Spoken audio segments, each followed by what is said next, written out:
We had an all hands meeting where we presented. And the first year I did it, people loved it. I got really positive feedback about it. The second year we did it, some of that was, I guess, not well received. What it resulted in was a person from HR coming to talk to me about some feedback. At least one person, if not more, was upset about it. I felt really bad about it. I felt kind of ashamed. I'd missed the mark. Like, I felt so many terrible things.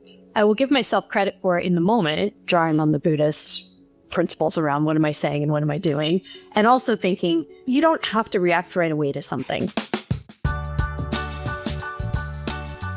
All right, I am super excited to share this one. It is October and basketball season's about to tip off, which is my favorite sport. And that is the perfect setup because today's guest, you could think about like the Phil Jackson of marketing. Now, in fairness, I don't think anyone else has called her that. She doesn't call herself that, certainly. But like Phil, she has mastered the inner game of leadership and it's become her competitive advantage. And as a coach and as a former leader myself, I know how important that inner game is, both to your success and your happiness and your well-being when you work at startups. My guest name is Kelly Gillease. She's a 2-time CMO, daily meditator, student of Buddhism, and all of that shows up in her leadership style. If this is your first episode, I'm Andrew, and in this show, I chat with growth, product, and marketing leaders about their toughest career moments, and we pull out the lessons. So through her mistakes, we get a little bit of Kelly's playbook. You learn about how to steady your team when everything feels like it's on fire, how to give feedback that actually lands, and what to do if it doesn't, how running towards tough conversations is a huge competitive advantage, and some of these simple rituals that help to keep your A players engaged. All right, it's enough from me. Let's go ahead and jump into my conversation with Kelly Gillease. So when I was in high school, I was a champion debater. I placed third in like the California State Speech Tournament for congressional debate. I did Lincoln Douglas debate. I won the Berkeley Speech Tournament a few times. Like, I was pretty well known for that.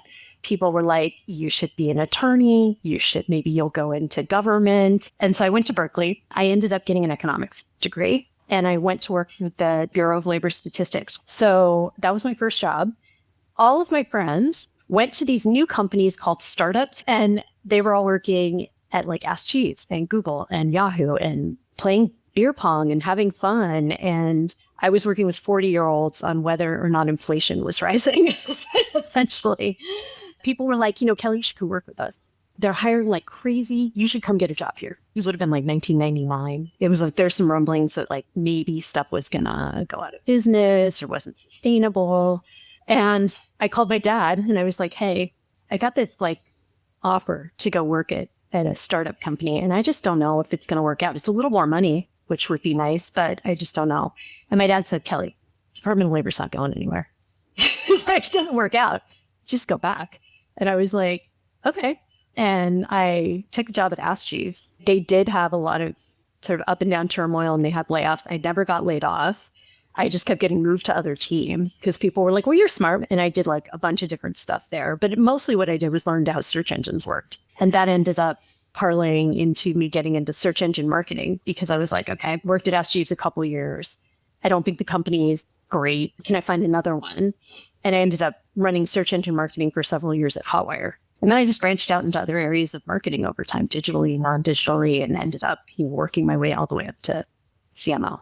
I wonder if you had a moment where you're thinking, hey, I didn't plan on going down this road, but I kind of like it. Things are accelerating a little bit for me here, and I feel like I'm in the right place. Does any of that happen for you? Is there a moment that you can think of? I liked writing and being creative, but I also was trained to think about ROI curves and these like economic principles around like return on your investment, supply and demand. These two things coming together in a job was really interesting to me because a lot of the things I'd been presented were either like, well, you're either like very doing creative work and writing, or you're doing work where you're modeling things and doing a lot of analysis, but those two things don't really come together, right? And they really did in search engine marketing, where it's like, you got to write an interesting ad. You have like 70 characters and like that needs to be compelling, right? Or the landing page copy, what does that look like? But then you also had to look at like, hey, what's my marginal like return if I bid up 10 more cents? Like, is that going to be worth it? It's like that kind of stuff too. And so I was like, hey, this is great because it brings all these things together. And I feel like I'm in a unique position to do well with this. And in general, I think marketing can be that way if you're a really analytical marketer, which I am about pretty much everything, including brand stuff. Probably sort of toward the end of my time at Hotwire before I went to Yahoo, I was like, maybe this is like what I should be doing because I've got these two things coming together in a really interesting way. And maybe you've got a third thing, which is the influence side, which I feel like is the other missing link for a lot of folks. They understand maybe the psychology and the persuasion. They might understand the data and kind of the analytical side, but they a lot of times will struggle to implement their ideas because they can't explain it to non-native speakers, or they can't defend their dissertation, so to speak, or they get steamrolled in the exec meeting. So I'm wondering if your background as a debater you found helpful. That's the thing, the communication. Yeah. I was in a meeting at NerdWallet once. Someone said to me, wow, you really persuaded Tim. Tim's the CEO. They're like, you really convinced Tim to do this thing. And like, it was just great to watch you do that. And they sort of said it like they were in awe that I influenced him. First of all, I can't get Tim to do anything Tim doesn't want to do. So I was like, that's, part and parcel. He just wanted to understand it better and probably was already bought into it. But secondly, I was like, I'm a championship debater. If I can't persuade you to do something, I was like, I've really lost it. I should be able to do this. And it's a little bit like, I don't know, when people are like impressed that I could be persuasive in a meeting, I'm like, that is like something I've been doing since I was 14 years old. Yeah. So it's like, to me, just if you have that much practice at it and that much training in it, yeah, that's like table stakes. You should be able to do that. Yeah. And maybe, I'm going to hopefully not put words in your mouth, but maybe you were used to debate and persuasion as a game in the way that it probably was for these tournaments and things that you were involved in. And so maybe the stakes felt a little less personal than it might feel for some other folks who are listening. Maybe. I definitely have a lot of passion for my work, and I've tried to have less sort of personal investment in my work as I've gotten older and just been more like, hey, it's work. And it's okay, you win some, you lose some kind of attitude. But I do think that I am always motivated to do what's right for the company. I am very motivated by a company being successful, a company growing, a company getting to the next stage, my team being successful. I'm not interested in having a bigger team. I'm not interested in having a better title. Like, I'm not interested in playing some political game, which is why I spend a lot of time at startups and not so much time at big companies. Those things don't make me happy or excited to come into work. Like, growing a great business makes me happy and excited. And I think I've been happiest when like we nail a plan or we exceed the plan. That's the kind of thing that motivates me. And I think for me, if I lose an argument because it's not the right thing for the company, I want to lose that argument. That's fine. If someone is like, hey, you know what? I wouldn't do this for these reasons. And I'm like, those are very good reasons. Like, I don't need to win, right? I need to win if I'm like, hey, these are the very good reasons I think we need to do something. And I'm pretty convinced that this is the right thing to do to get us to the milestone we need to achieve. And so I'm going to argue for it and really like try to take decisive action around it until somebody gives me new information that changes my mind. And that's kind of like what I'm operating from. But I'm open to that new information to change my mind. I want that information, that different perspective. But I think, that's kind of my motivation around persuading people. And I think too, if you can persuade people well cross-functionally, you get a reputation as being a good collaborator. If you're open to their perspective and their information, and you're pretty persuasive at getting what you want, providing the right context, getting people inspired and motivated to work on the thing you need them to work on. And people are like, hey, she's really good to collaborate with because, she's listening to me. She's taking that input. She's giving me all the information I need to be successful. She wants me to be successful. Those things are, I think, all helpful in terms of thinking about how you cross-functionally work with others. This episode is presented by Navattic. If you've been following me or you're a fan of this show, you know how bullish I am on the interactive demo space and how much I love the Navattic team. Done a ton of stuff with them over the years, and they just dropped a bunch of new features that are really exciting. First, they've got a new template library. You can choose from a bunch of pre-made templates that have the most common demo use cases and all of the best practices built in, help you go 0 to 1 in a few seconds. If you're not sure what to build, they also have a new AI storyboard generator. It's exactly how it sounds. You drop in a website URL or some copy or a landing page, whatever you've got, it reads the information, pulls out the key sections, and then builds a working product demo for you in a couple minutes. And after you've built your demo, you'll probably want to use your data as part of your go-to-market approach. They've got a bunch of plug-and-play demo playbooks where you can send that interaction data to your CRM. You can use it to trigger alerts, all kinds of good stuff. It's actually a bunch of the things that my team built manually. Took us forever when I was in-house. So I love this. And after you've built your demo, if you need to make any adjustments, if you're displaying numbers or data as part of that, they have a new table AI feature, which helps you to clean up that data in a more conversational way and at scale in just a few seconds. They have made it so stinking easy to use your product as your marketing tool without needing an engineer or heavy design work. You can get started with all of this in their free plan. Check it out at navattic.com/value to get started. That's navattic.com/value.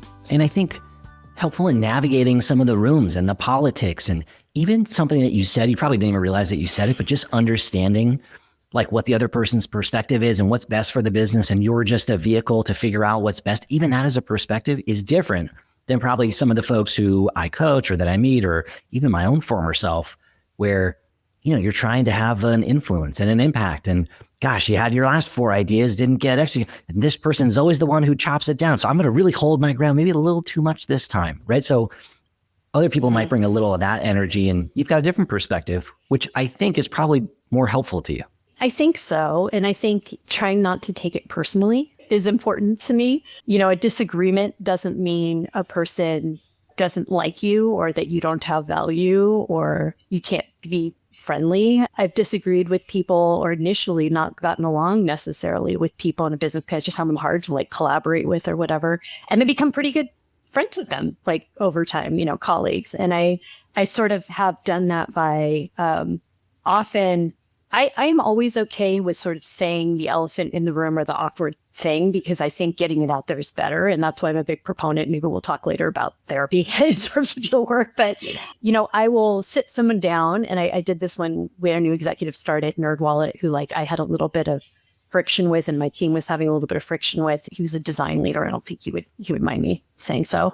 And I sat down with him and I said, hey, you know, I feel like we've gotten off to a little bit of a rocky start. And here's my observations around these areas we've had some friction in. And here's where I think, you know, my team could do better or I could do better. But here's also where I think like maybe you could be a little more inviting to us, or a little bit more open to things. And like, this is my observations. What do you think? And do you agree with this or don't agree with this? And, you know, the person was like, no, I totally agree. Thank you for bringing it up. Like, let's talk about this, you know, and we had a really good, like half-hour long conversation where we both felt like, okay, like we're on the same page. We both want this to be better. So let's like work on that together. And it got to a really good place with our teams, with each other. You know, we're still in touch, even though I worked with him in several years. And I think that having a conversation like that, it's a non-threatening conversation. I'm not like, hey, you need to change. You need to do these things. I'm going to talk to our boss about it. You know, it's like it's just like, hey, this is what I see. Do you see the same thing? Do we want to change this dynamic like together?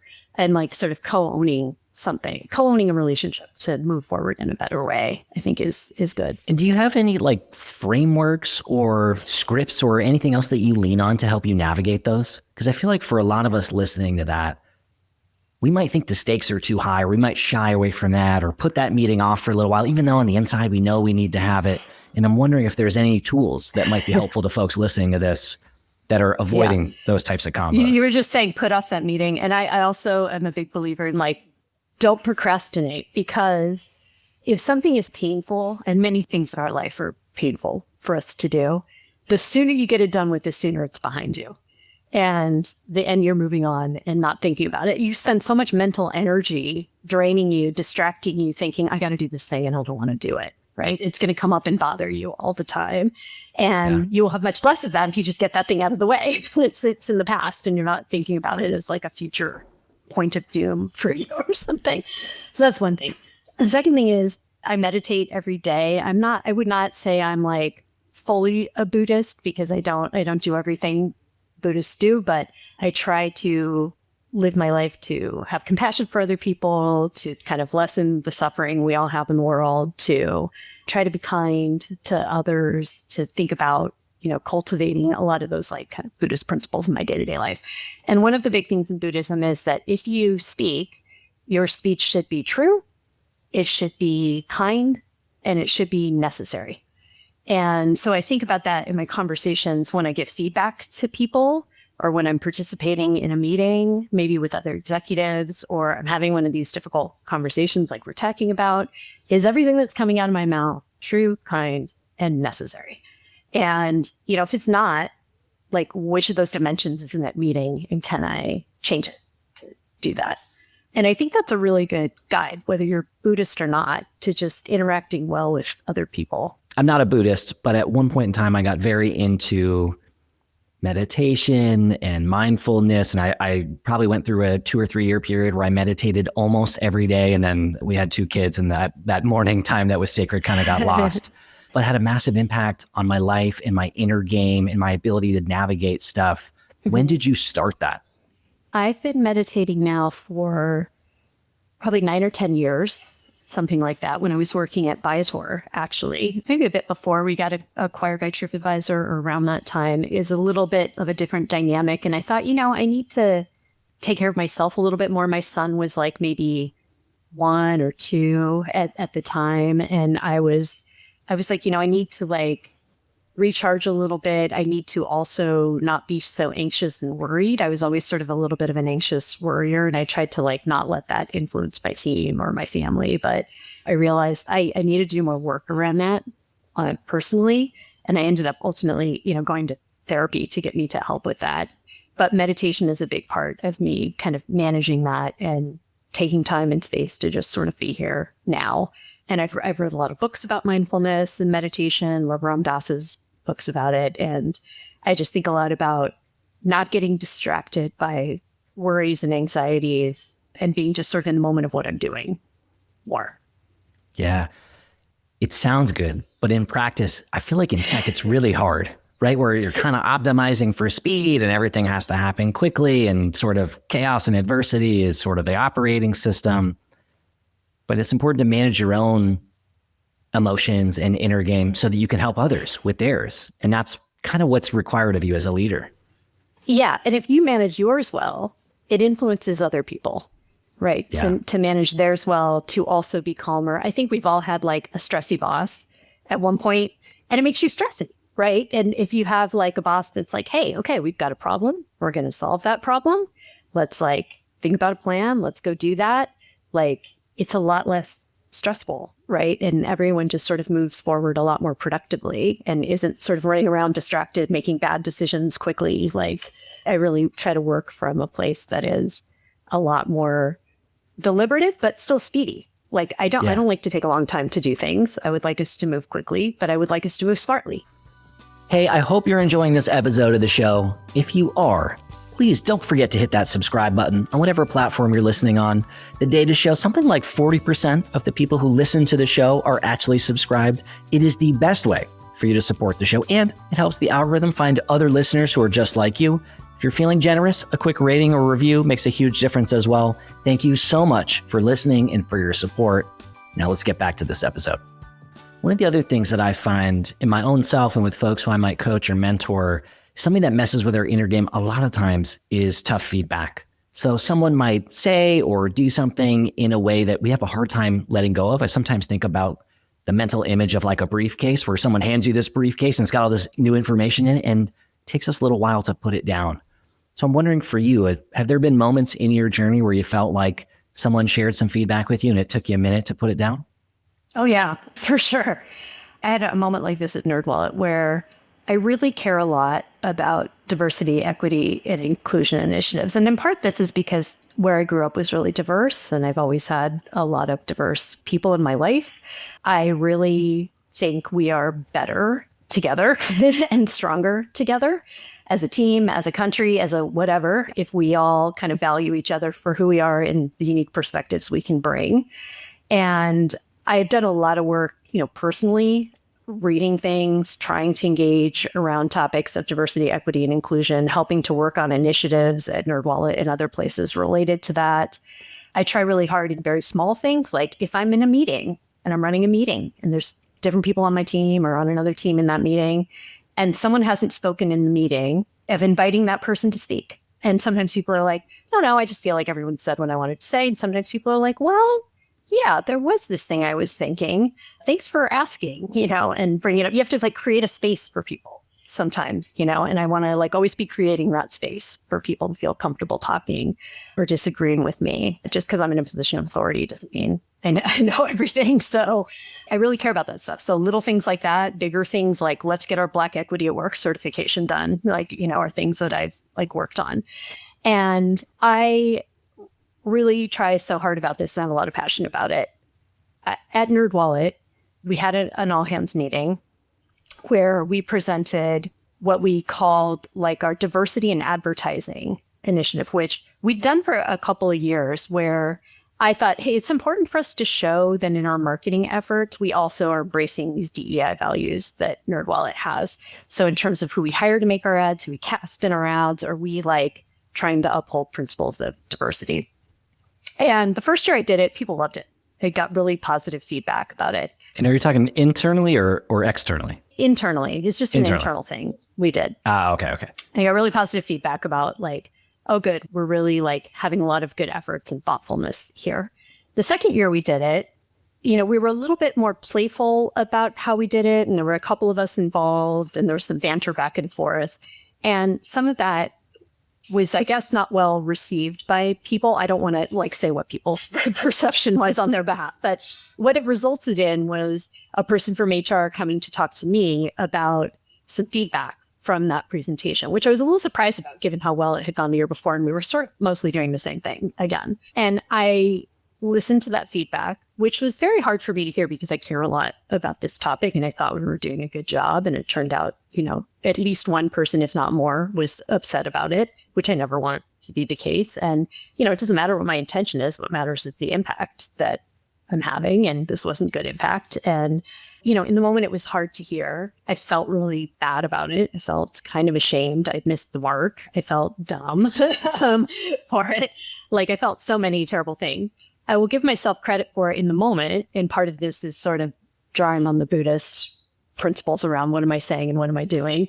And also thinking, you don't have to react right away to something. So I sort of was like, hey, thank you, HR person, for sharing this feedback with me. It was probably hard for you as I would say, medium seniority HR person to come to the CMO of the company and give this feedback. So I want to acknowledge that. And you did a very good job of delivering it. So thank you for that. And I'm sure it was difficult. And I hope you go on to the rest of your day being more relaxed that you got this out of the way and it's done.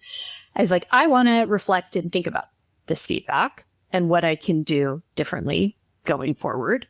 And I also want to hear from you about what you think I should do, if anything else. Should I go to an additional training? Should I make amends to these people? Like, I don't know who they are who had the feedback, but if they want to talk to me directly about it, I'm super open. I'm super open to meeting them just to apologize. I'm super open to doing like whatever I need to do to make the situation right.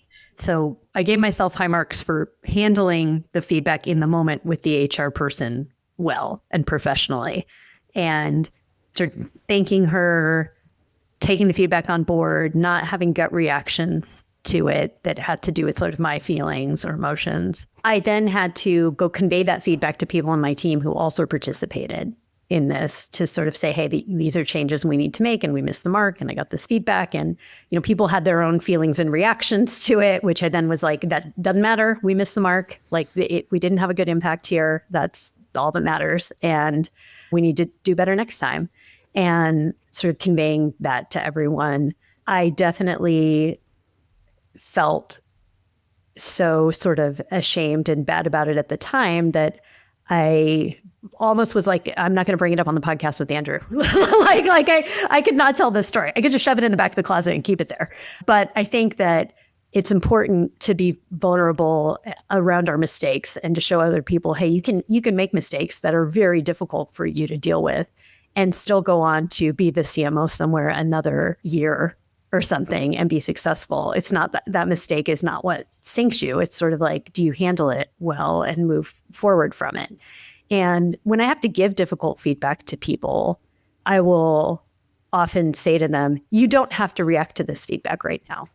You can just think about it for a little while and we can come back and talk about it again later. I said, if you have things you want to share right now, or you want to talk about this right now, that's fine. I'm here for it. But also don't feel like you're obligated to. Like maybe you need to take some thinking time. And I think I took my own advice in this one, I think, well, to take some thinking and reflection time and to figure out, okay, how do I move forward from this and what do I do better? And, coming back to HR to say, what else can I do? Should I make amends to these people? Should I talk to them? Should I apologize? Can I do outreach? Can I do something differently? And there ended up not being a lot of recommendations that came out of it because in general, I think I was doing well around these issues. And in talking to other executives too, they were, a couple of people I sort of said, hey, I got this feedback. Do you have advice for me? And one person was like, I think you do really well with all of this and you engage a lot more about it than other people do at the company. And, if you engage a lot more about these topics, you're going to at some point get in trouble about it probably. And, I kind of felt like, yeah, I could probably step back and not be so involved around DEI stuff.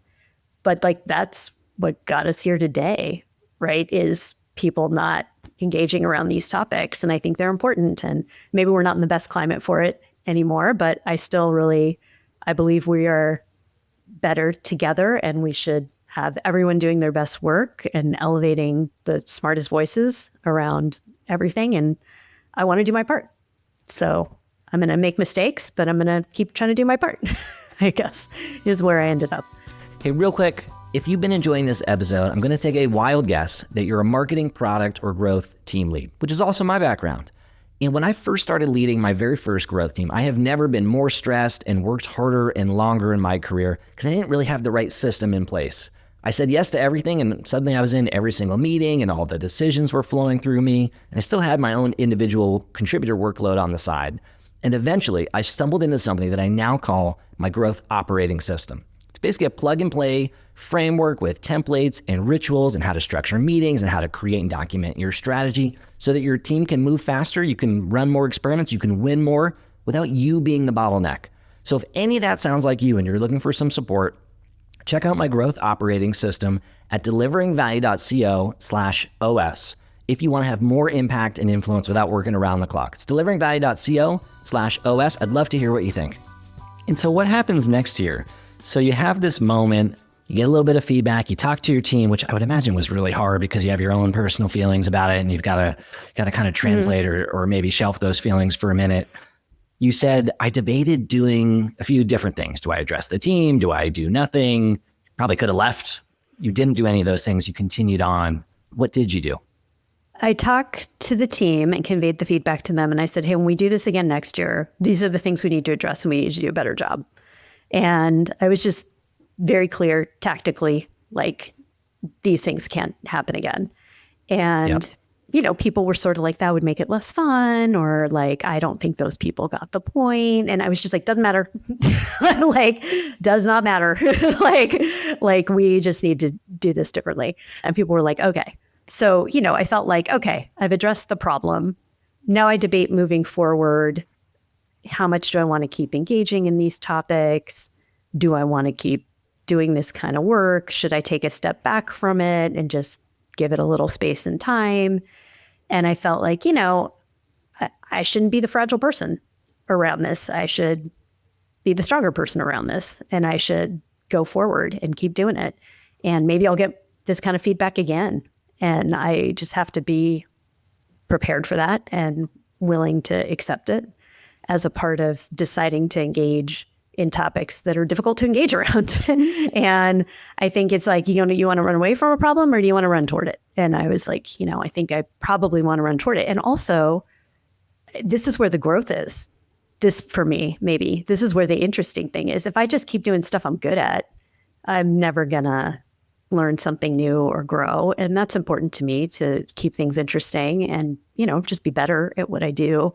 And if you want to be excellent at something, you're going to make mistakes and get bad feedback around it sometimes, and you can keep going forward. And so I sort of was like, you got to take your medicine here and just keep pressing on. I went on a trip in Bhutan once where we were hiking in the Himalayas, and it was a very pleasant hike, and it was springtime, and so it was really comfortable weather-wise and stuff.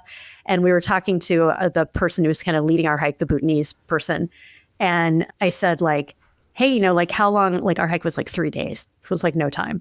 I was like, what's the longest hikes you do? And he's like, oh, I went on this hike. These hikes people do above the timberline where it's just snow. There's no trees or plants or anything. And it was like 2 weeks. And you're just like slogging through the snow every day for 2 weeks, basically. And he's like, the views are nice, but like, it's just boring. And I was like, whoa. And I was like, how do you deal with doing that? And he was like, it's his job. So he's like, well, it's just my job. He's like, but you put one foot in front of the other and you keep going and eventually you get there. He's like, and it's over. And, everyone in Bhutan's Buddhist. That's 97% of the population is Buddhist. And so there's this thought of like, life is suffering. You get through the thing, you keep going forward, you take what's good about the moment, but you try to just, get through things because that's how life is. It's not all roses and easy times. I think about that sometimes when I'm having a hard time. It's like, just put one foot in front of the other, Gil. That's what I tell myself. And like, you're going to get there eventually, one way or another. Like, it's going to happen. And I think I take like a lot of comfort in that sometimes. It's like, there will be an end to this. Like, we will get there. We just got to keep doing the work. What's really interesting to me is that you said, I wanted to engage in this topic. And it sounds like you were really thoughtful about which topics. Maybe there was other topics that you were passionate about and you decided you weren't going to engage on those topics, but you had a topic that you felt really passionate about that you wanted to engage in. And you sort of said like, hey, I had to take my medicine there. And I think that there's a lot of folks listening to this that are new leaders who are nervous about doing or saying the wrong thing, especially when it's maybe something that's important to them personally, but it might have some professional cost and they don't want to step on this landmine. What would be your advice to that person who's listening today? My advice is a couple things. One is be thoughtful about what you say, right? I think when people are not so thoughtful is when they get in trouble. So, I'm a big fan of like, think about what you want to say ahead of time. Think about what the other person might say back to you and what are your reactions going to be to that so that you are better prepared in terms of what, you're going to say. This is like the debater in me, right? Like, what's the cross-examination going to be like? How do I prepare for that? So I think, thinking through things is good. Having a light script maybe, or talking points or things that, you want to cover that you're going to keep on the path you want to be on with your message is good. But I also think inevitably you will make mistakes. I have on every podcast I've done, every interview, every all hands meeting, everything, I've made some mistake. Sometimes it's small, like, oh, I wish I hadn't like had an awkward pause at that point, or like I laughed too much at something or whatever, or like I looked weird in that point. Like maybe it's small things, right? And sometimes it's bigger things, like I didn't answer that question the way I wanted to, and it's sort of like, first of all, forgiving yourself and sort of like, what would my best friend say if I came to them and told them I messed up in this way? They'd probably be like, dude, like cut yourself some slack, it's fine. So like, forgive yourself, but then also think about, okay, what could I have done to avoid that? How do I fix this for next time? Sort of in the spirit of like being excellent at what I do. How do I not make that mistake again? And hopefully you're only making mistakes once or twice, and then you've figured out a way to move past it. But I think that it's important to sort of view it as a learning opportunity, a way that you get better. And yeah, it's not the most fun way to get better, but this is how we all learned to walk. We fell down a bunch as toddlers. It was adorable. And then we figured out like, this is how you walk. So I think, the same thing. It's like, this is life. It's a process of us learning these things and figuring it out. And I think there are times where it's uncomfortable and you sort of, as I said, take your medicine around it and like figure out how to move forward. And there are other times you nail it. And that's the other thing. I don't think we spend enough time reflecting on the things we do well. And I try really hard as a leader and personally to tell people I love them, I appreciate them, I saw what they did that was good. We would do at the start of every all hands that I ran at NerdWallet when I was CMO, and I did this a little bit at Viator too for my team meetings. We do appreciations where we take a minute and people can say an appreciation for someone else on the team. And that might be like, Aaron, you handled this deck for me. Thank you so much. I didn't have time to do it and you did it. Or you gave me really good feedback, or you helped me on this project, or, like just anything to call out someone else being really great or helpful, or like you turned around a program that wasn't doing so great this month. And that was like awesome. And I think like taking time to have gratitude for the things we do well makes you feel better about the work you're doing, right? And is nice to hear if you're the person. I think it led to higher satisfaction scores for people on my team. They felt like their work was recognized more. I think that's really important. Every night at dinner, my little family of 3 people says one thing they're grateful for today. And it might be something small, like my husband made really good macaroni and cheese last night. So I was grateful he made really good macaroni and cheese. Or, it could be something big like, hey, we're on vacation and it's Tahiti and it's amazing. But every night we say something, and it really makes you reflect on how lucky you are, how, good things can be. Even in a crappy day where you're sick or something, it's like there's something that's going to be good about that day that you can reflect on and be thankful for. And I think it's important to have that practice because it keeps you moving forward in tough times. It keeps you reflecting on all the good things you have, which is myriad for all of us. And I think we need to, spend time on that. We don't equal time it. If you think about the amount of time in a performance review that is spent on the things you can improve versus the things you did well, it's not equal time, right? And I always try to, when I'm doing the performance review, spend at least a good chunk of time at the beginning reflecting on what that person did well and how I value them and how they're important and the things that just were instrumental in that period that they did, and just saying it to them and writing it down as part of their review. And I probably spend more time on that than a lot of other executives do, but I think it's really important that people feel seen and they feel like their contributions are seen. And I think it leads to people staying longer. I have a lot of people who work with me a long time, and I think this is part of the reason why. Hey, if you're enjoying the stories on this show and feeling like you're ready to tackle some of your own hurdles, I'm here to help. If you didn't know already, I offer one-to-one coaching specifically for people who work on or around growth teams who want to have a bigger influence and impact in their roles. Maybe you're navigating some tough moments, whether it's managing your team or handling feedback. Maybe you just want to step into a bigger leadership role. Or maybe you're at a unicorn company today and you want to make sure that the company doesn't outgrow your skill set. Either way, I can help. If you're interested in learning a little bit more, head to deliveringvalue.co/coaching to learn a little bit more and set up a call with me to see if we jive. All right, enough from me. Back to the episode. Where does that come from? Like, did you get training on that? Is that just instinctual for you? Did a mentor do that and you love the way it made you feel? Because this, to me, I'm asking for a very specific reason, which is a lot of times I will coach or mentor somebody who's like all of a sudden promoted into a leadership position, and they're just supposed to know. Like at a startup, at least at the startups and scale-ups where I worked at, nobody trains you how to make other people feel good and how to keep your team engaged. And typically the lessons that you get are you did something wrong, and then somebody said, well, you could do it this other way. And you're like, well, why didn't somebody tell me that before? But they didn't. Yeah. And so I'm curious if somebody gave you a little bit of the game before you needed it, or if it just was instinctual for you. Some of it comes from practices that, like, if you go to therapy, they'll tell you to do, hey, write down 3 things you're grateful for every day as like behavioral therapy to make you less anxious and worried about things. And it's like, okay, but I can extend that into other parts of my life that may be impactful. And when I worked at Ask Jeeves and was very early in my career and like a nobody on the totem pole, the person who was sort of an interim CEO at the time, this guy, Skip Battle, who is a great name.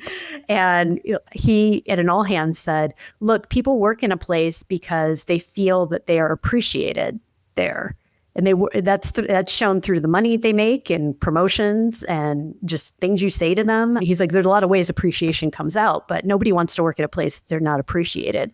And that really stuck with me, where I was like, I need to make sure where I work, I feel that way, and that the people who work for me feel that way. And there are many dimensions I can do that in terms of showing that appreciation. And some people are going to respond more to some appreciation than others. Some people are really money motivated. Some people are really promotion motivated. Some people like the words of praise or the recognition from their peers, and I need to kind of figure out what motivates. Some people want more responsibility. They view that as like, oh, you appreciate me because I'm getting more things to do, is like kind of reflecting on, I had a spreadsheet for everyone on my team and like what motivated them and how did they feel appreciated, because I came to learn it over time. And then I would focus on that for them. It's like, okay, I need to think about like this person getting more comp. This person is going to really want a promotion. What can I do to help them like earn that.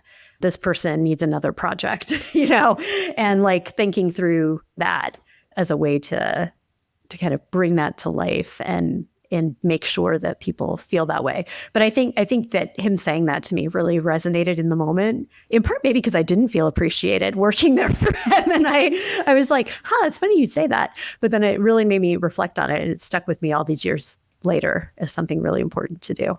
If you zoom out, what do you think has been one of the biggest themes in helping you navigate your own career and maybe some of the ups and downs of working in tech and being an executive and working at these early stage companies that can be a little chaotic at times? Are there any themes that have been helpful for you? That's a good question. I mean, you've mentioned a few, right? You talked about therapy, you've talked about Buddhism, you've talked about mindfulness. And I'm curious, as kind of you do probably some reflecting as you've been doing some talking today, I'm curious if there's anything that you haven't mentioned that's been helpful. I think it is a good idea to personally reflect about what environments make you the happiest and what kind of work makes you the happiest, to put yourself in a position to excel and do well. I learned kind of the hard way by taking jobs or staying in jobs longer than I should have, what environments I don't want to be in. I went to work at Yahoo for 1 year and it was huge. This was in like 2008 or something like that. No, earlier, 2004. And I realized, it was a beautiful campus, loved my colleagues, really nice people, crushing under the weight of its own bureaucracy. Could not get things done to save my life, and not because anyone disagreed with me, just because go have another meeting, go get these stakeholders bought in, go do whatever. And it's like, dude, we all think this is a good idea. Can't we just get it done?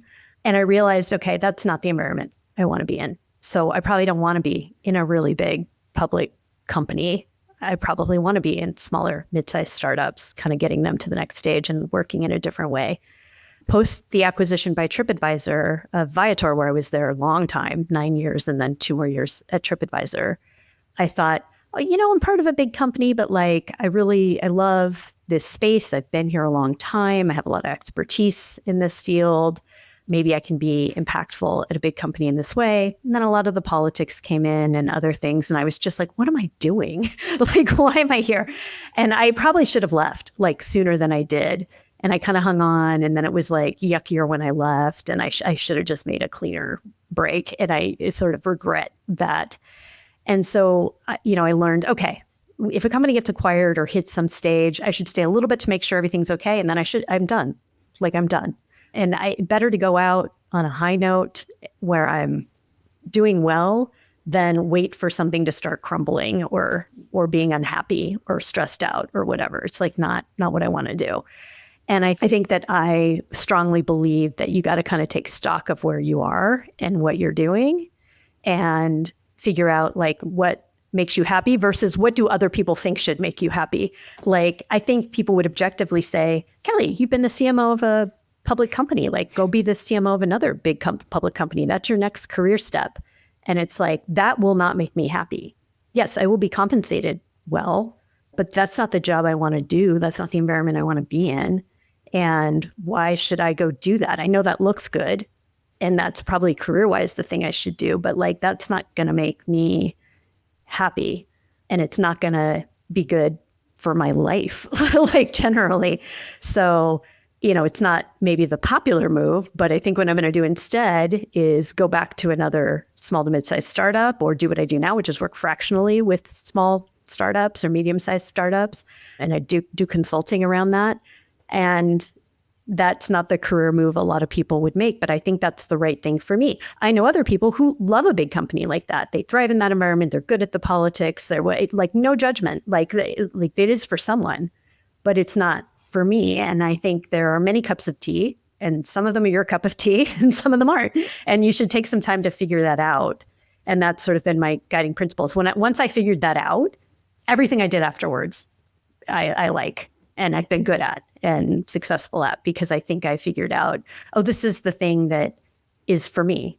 And I think a lot of people sort of do what's expected of them or what they think they should do. And it's no, take the time to figure out what you want to do. And do that is my sort of guiding principle. So today I've asked you a ton of questions about your life and your career and your journey and your lessons. I'm curious if there's anything that you want to share, either directly to the listeners or to the folks who are here that you haven't had a chance to say yet, kind of as you reflect on your journey and some of the lessons and the speed bumps and how they have helped or not helped you along the way?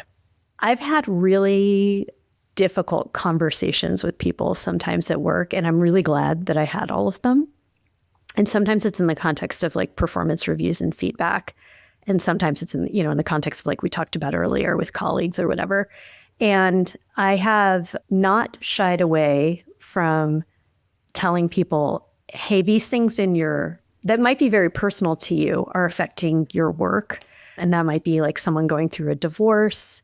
It might be someone who's really like oversharing too much with their colleagues. It might be any number of things. When I worked at NerdWallet, someone on my team died in a DUI. And what was difficult about it was they were the person who was drunk. It wasn't someone else. And wow. I think, difficult things like that can happen in your work and you've got to deal with them. And they are and they are not work problems, like all at the same time.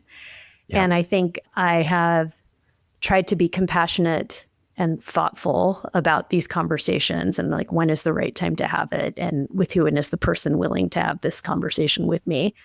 And sort of telling people, hey, this is the dynamic I'm observing. It's going to need to change in work for you to be successful. And I want to support you being successful. I will help you to change this if you need help, but you have to want to change it and get help beyond maybe what coaching and mentoring and management guidance I can provide you. Perhaps that is a therapist. Perhaps that is, if you're religious, a religious leader that you can go to. Like whatever it is, you're going to have to do that. I can't do that for you.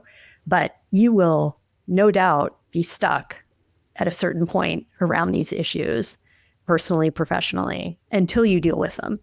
And that can be okay. A lot of people stay directors a really long time or, have careers where like they just sort of like do what they're doing for a long time versus progressing up. But if you want to keep moving forward, you're going to have to deal with this issue. And pretty much every time people have said to me, I'm really glad you told me that. I don't think other people were honest with me in that way, that this was what was holding me back, or in many cases got help and we're happy they got the help. And I think that this is an area where people feel like maybe they can't go there or there's a boundary. I think the other person has to want to talk to you about it for sure. But I think starting those conversations and being very honest about them versus sort of saying like, well, here's like your performance review and I'm just sort of talking about the things that are good or bad and you still don't really get why you might not be moving forward. I think we've all like either had those reviews or seen them or aware of them. And it's like, that's not helpful for anybody.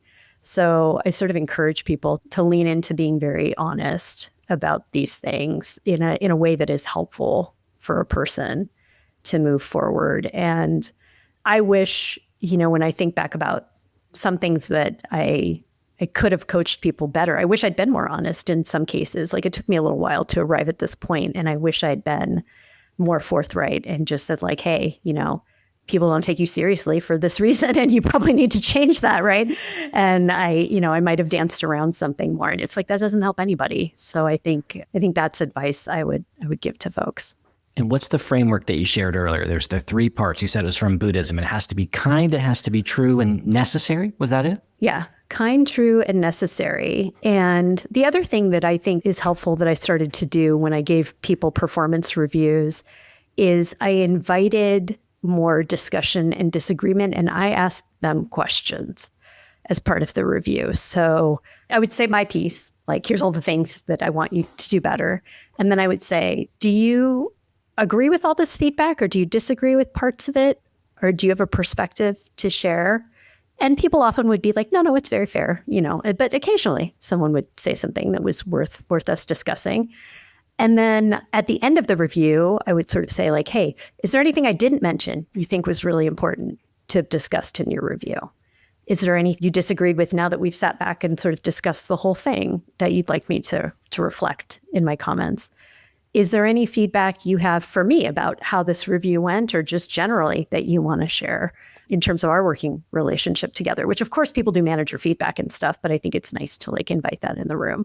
And I pretty much standardly ask everyone those questions when I do a review with them or I'm giving feedback. And I think it's helpful to invite that discussion and make sure everyone's on the same page and nothing is sort of confusing or left out.